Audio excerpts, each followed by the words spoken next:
Kamusta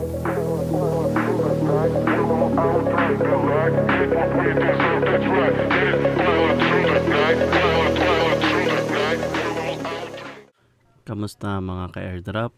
Welcome nga pala sa ating channel, ang Crypto Whisperer PH, at welcome din sa ating kauna-unahang video tungkol sa crypto airdrop.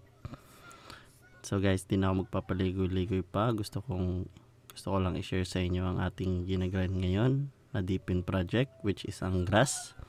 Kung isa kang airdrop hunter at related sa crypto space, malamang narinig mo or nakita mo na rin siguro itong pinopromote ng ibang tao, lalo na nung na-list yung token niya nung season 1 guys. So ano ba ang Grass?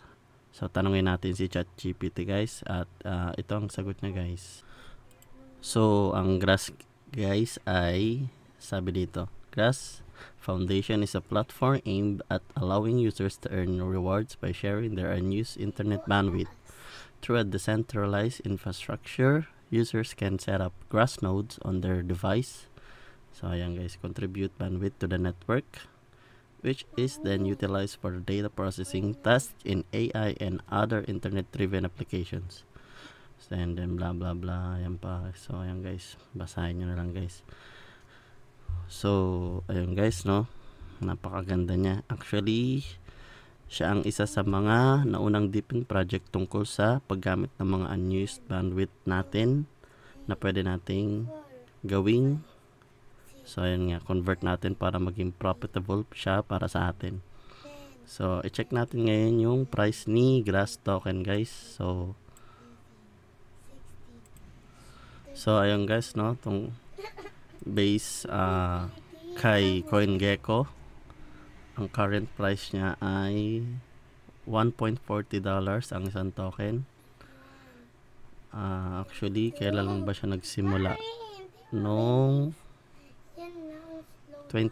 October 29. So recently lang guys.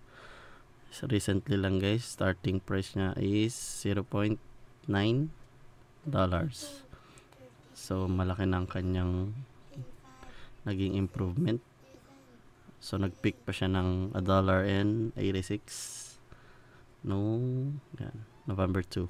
So ngayon na open na ang kanyang season 2, sigurado mas marami na ang nainganyo para gawin siya, since napakadali lang niya naman talagang gawin compare sa mga Telegram crypto airdrop na time consuming at talaga nakakapagod guys. Move na tayo sa paano ang paggawa ng account. So may link ako dyan sa description guys, click nyo lang at i-follow nyo ako.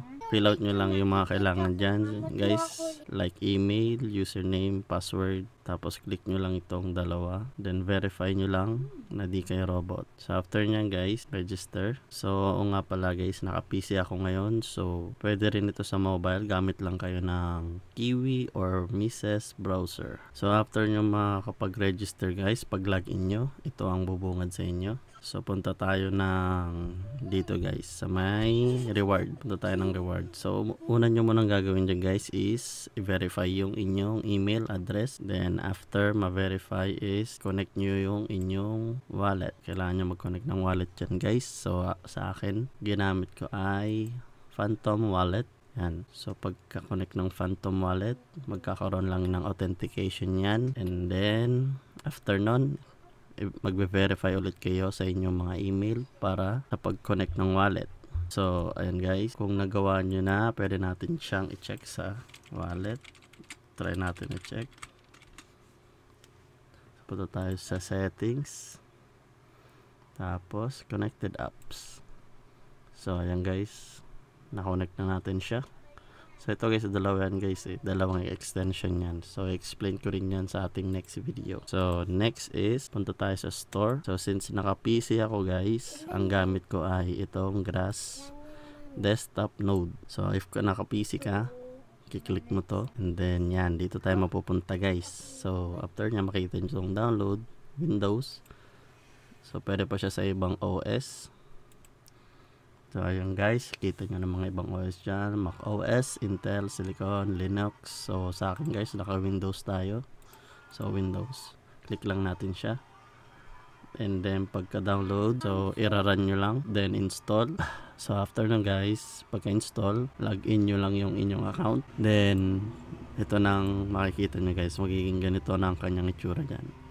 Dapat siya ay connected, and makikita nyo yung current earnings nyo sa dito, Epoch 1 earning. Pagka-connect nyo guys, pwede nyo na siyang i-close, yan, and magra-run na lang siya by itself. So yun guys, pag natapos nyo nga pala yung verification nito, dapat ang makikita nyo, verification complete, and then so ayan, stage 2 na tayo, stage 2, and ito yung kanyang Epoch 1, currently is from October 14 to November 14.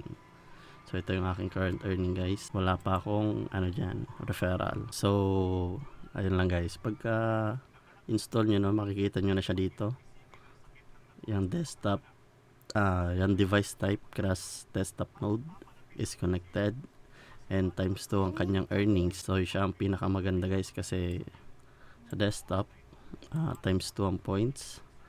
Itong Grass community node ay 1.25, and 1x lang ang sa download dito sa kanyang extension. So dun sa para sa mga mobile users dyan guys, ay gagawa tayo ng part 2 kung paano mag-install nung Grass community at saka nung Grass extension. So magkaiba yung guys, tuturo ko sa inyo sa next video natin. Kaya kung nagustuhan mo ang ating video, huwag mong kalimutang i-like or subscribe ang ating channel para sa mga future videos natin. So see you next sa next video. Peace!